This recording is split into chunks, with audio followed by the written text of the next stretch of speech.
Hi, my name is Leah Carver, and I wanted to share with you my 5 favorite spa hacks today. So my first hack is for fatigue, one of the most common symptoms of Hashimoto's. Fatigue can be really debilitating. It can stop you from wanting to do anything else, and so I put it first on the list because once we start to take care of fatigue, we start to help ourselves step towards whatever else it is that we want to create. So the first step for managing the symptom of fatigue is to be kind to yourself. Run yourself a bath in the afternoon and the evening when you feel like you're really exhausted. But try not to run the bath too hot. If you make the temperature too hot, you'll find yourself more exhausted than you would if you did not take a bath, right? Because heat creates sedation. So you want a nice neutral temperature that'll help to relax the nervous system and calm you down, especially after a stressful day. If it's early in the morning and you're feeling tired, one of my favorite hacks is to turn the shower on, get into your shower, stay under the warm water for quite a while, and then at the end of your shower, just turn the cold on for about 30 seconds, just a nice cold blast of water for 30 seconds, and that will start to energize the body. It's good for the mitochondria. It creates a great exhilarating feeling. You might feel a little nervous about doing it at first, but I promise you'll start to get used to it and actually look forward to it. So try that hack for fatigue and let me know how you like it. The second hack is for sinus congestion.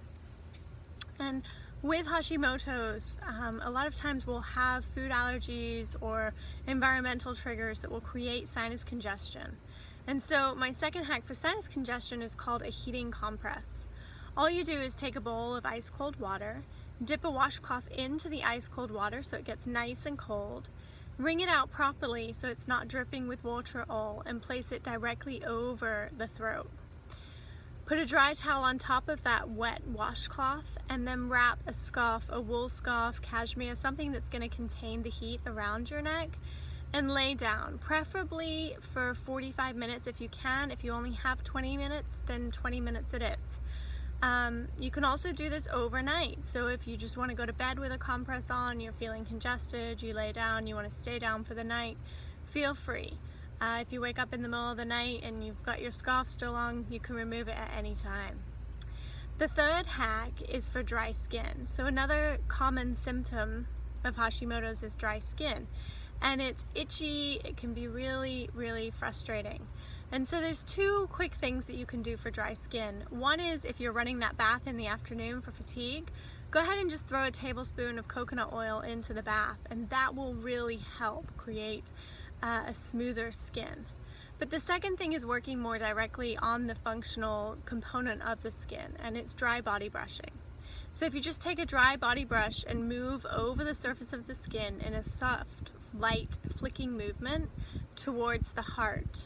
I generally start with my feet, work my way up, do my arms, and then my abdomen to finish. So what this does is it helps to work with the skin's functionality. The body brushing stimulates the skin, and so one of the functions of the skin is to produce oil, and by working directly on the skin, you're helping the skin to function more optimally.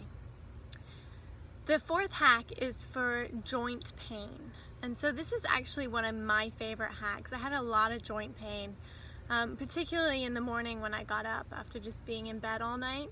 And so I'd run a warm bath this time, and I'd stay in that warm bath for about 10 minutes. You still want all the components of nourishment in there, so Epsom salts, Dead Sea salts, essential oils, whatever you have, coconut oil, that's going to be nourishing for the body. Put those ingredients in the water, soak for about 10 minutes, like I said, a little hotter this time, and then turn the water on cold after 10 minutes and actually take your joints and hold them underneath the cold water.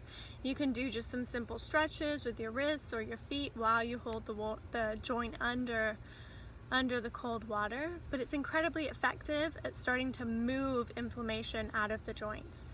So you can repeat this up to 3 times depending on how much time you have in the morning. If it's a quick 15-minute bath and go, then that's great too. 10 minutes in warm and then a quick cold fusion before you get out. The last hack for insomnia. So something else that we struggle with, and we're so tired, we're working with that fatigue, we climb into bed at night and then we can't sleep. And there's nothing more frustrating than laying in bed, not able to sleep, especially when you're exhausted. So it's giving the mind somewhere to go. Instead of letting your mind start worrying about all the things that you have to do, all the concerns with how you're feeling, or wherever your mind tends to go when it's dark outside tends to be pretty dark. And so instead of letting our mind follow that pattern of thoughts, we bring our mind to our breath. It's a really nice, simple breathing technique. So if you inhale for the count of 4 through the nose, and then exhale for that same count of 4. So it's inhale, 2, 3, 4, exhale, 2, 3, 4. Just breathing in and out through the nose. Every time you inhale, just imagine relaxing and smoothing the breath out more. Every time you exhale, just letting go of any stress or worry or anything that you can let go of, anything that's not serving you. So you just inhale, smoothing out the breath, breathing in oxygen and relaxing, and exhale, letting go of any stress, worry, or fear, any pain, anything that you can let go of and relax more fully into your bed. If you stayed awake and did this all night, I promise you, you would get much more rest than if you laid there worrying. So at least when your breath is focused, you're tapping into your parasympathetic nervous system. And it's incredibly important for us who have autoimmune conditions to make sure that we're switching into that parasympathetic state. That's the state where the body heals itself. If we're constantly go, go, go and running on stress and adrenaline, we actually end up, creating more sickness in our body.